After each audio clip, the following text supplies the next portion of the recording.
15. Boring, boring, boring. With her chin in her hands and her elbows on the counter, Jenny sighed. The 5 uneventful working days in her own shop on Tjörn felt more like 50. Normally, she enjoyed spending the summer on the island with her aunt and uncle. After closing the shop at 5, she would go for a swim or take a walk with her aunt's dog. Calm, nice summers. This summer, all of that felt uninteresting and stale. 5 days without the band, 5 days without Agneta. Jenny had called her 2 days ago, but Agneta had not forgiven her for forgetting their movie night. She understood Agneta's disappointment. Agneta could not possibly understand how hard it was to remember anything at all when someone like Peter flew in and turned everything upside down. Peter. 5 days without Peter, that was, hands down, the worst part.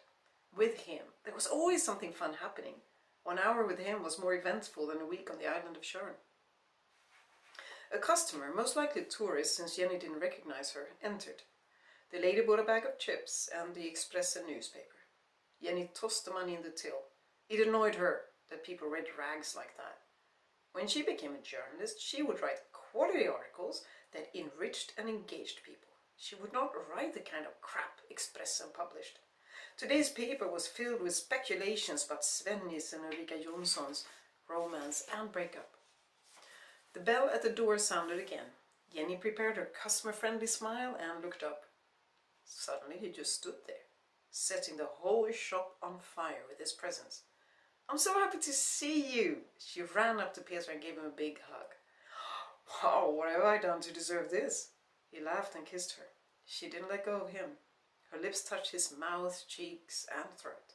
After a few minutes, her blouse was unbuttoned and her hair was a big mess. Out of the corner of her eye, she saw Ella, her aunt's old neighbor, on her way into the store. "Somebody's coming," she hissed and pushed him away. When Ella came in, Jenny stood with her back to her, feverishly buttoning up her blouse. When she turned around again, she smiled casually and asked how she could help. Ella looked at Jenny's red face and ruffled hair. She also took a good look at the tall youngster who was tucking in his shirt. After a few awkward moments, Ella said what she wanted and put the exact amount of money on the counter so firmly that the coins were ringing. Then she went without saying goodbye, which was otherwise customary in the small store.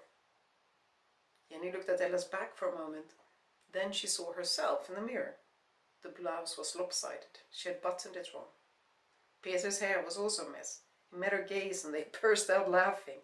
"We're crazy!" Jenny could barely speak. He stroked his fringe out of his face and smiled at her. "When will you finish work today?" "I'll close up at 5. "Good. There's a fashion show on Park Lane and there will be a party afterwards. I thought we could go there." "Tonight? I've never been to a fashion show. Isn't that terribly chic? What should I wear?" "Wear whatever you want. At a fashion show, everyone dresses strangely. I'll pick you up at 6, okay?" Aunt Josephine had rarely seen Jenny so excited. "Are you sure you don't want to eat before you go?" "No time. Peter will be here in 10 minutes. Jenny put up her long hair in a knot. "I didn't even know you had a boyfriend. Imagine, my little Jenny has... He's not my boyfriend. He's just... She could not finish the sentence. She didn't know what it was for her.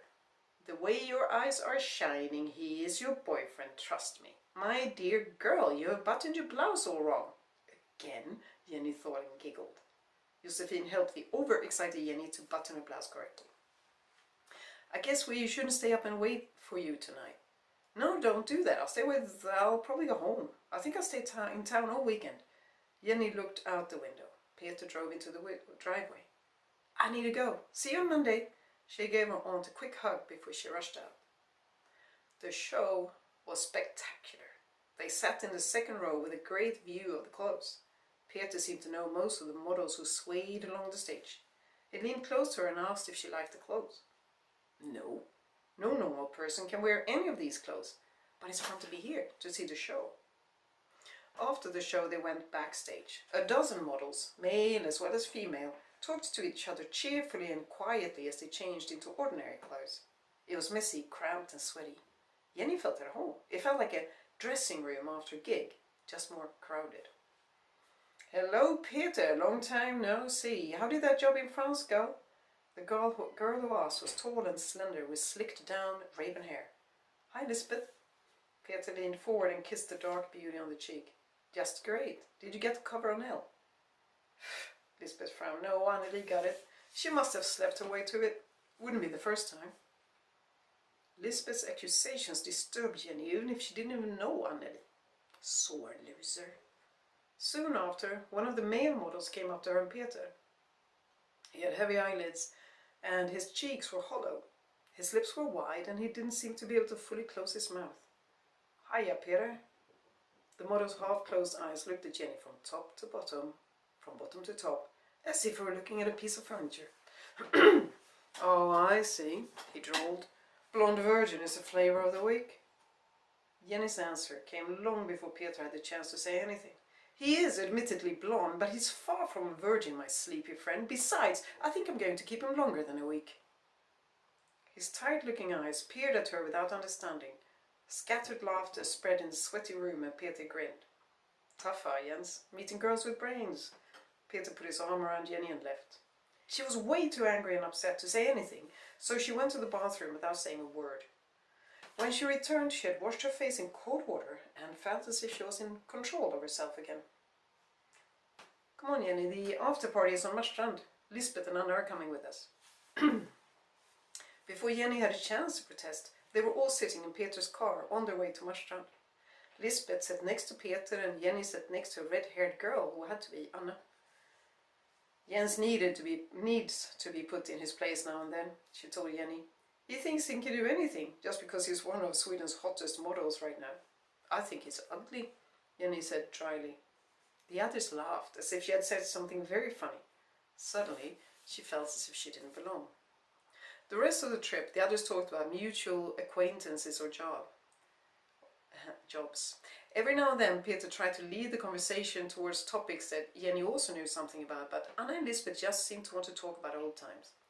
Stupid Barbie dolls. Jenny looked out the car window without seeing. When they arrived, Peter tried to make her happy again. After a few drinks, some dancing and some joking around, he succeeded. The party wasn't too bad after all. The buffet was tasty and the music was great to dance to. At midnight, the band started playing live. The singer was good, but his voice didn't have much of a range. His raw voice was a great match to the rock songs, but didn't fit at all with the ballads.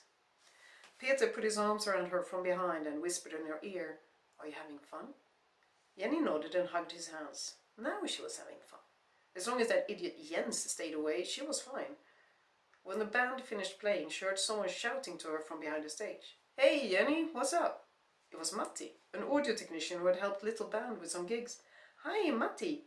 She walked up to Matti and started talking to him. Meanwhile, an elegant lady began talking to Peter.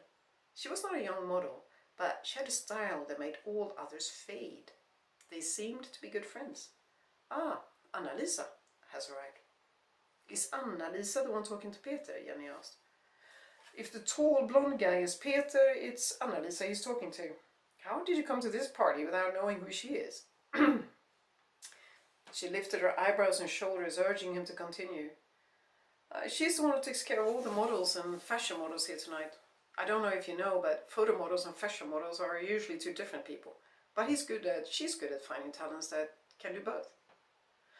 "Ah, that's Anna-Lisa."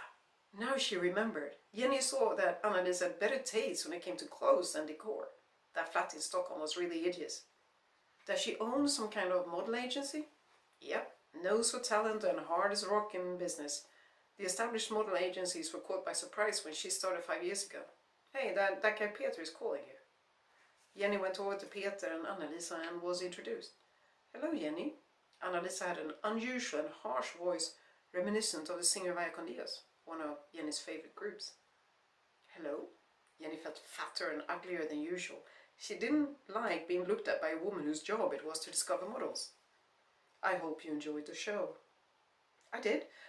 I've never been to a fashion show before. I really don't know anything about fashion, nothing at all. I guess you can see that. I'm babbling. I should stop babbling." "Peter says you're in a band. What's it called?" "Little Band, but we're not known." "You can be. Don't give up the dream." Jenny nodded and smiled politely as thanks for the cliché. "Would you like something to drink?" "A glass of white wine for me, please," Annalisa answered Peter. "Can I have some juice?" You can have whatever you want. Peter winked at Jenny. When he had left, Annalisa spoke directly to Jenny. Don't get your hopes up, little girl. Peter is special in many ways, so he's so much more than a guy.